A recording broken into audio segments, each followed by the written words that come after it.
Вот виновник скрипа, резинка стабилизатора заднего Kia Sportage. Вот стояли вот такие вот резиночки, а должны быть вот такие. Не знаю, в чем разница, но, во-первых, вот эти бабышки, они не совпадают. Во-вторых, вот здесь вот оно все по-другому сделано. Скорее всего, видимо, они как-то то ли пережимают, то ли что, и начинают там скрипеть. Вот одну сторону поменял, сейчас вторую буду менять.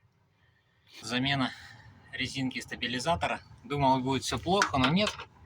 Верхний болт карданчиком, чтобы не мешался глушитель. Вот я его в яму молоточком упер, он в сторону отошел вот этот вот. Все, остальное все элементарно меняется. Вот поднял ступицу домкратами, вывесил ее, чтобы одеть его. Все, линк одел.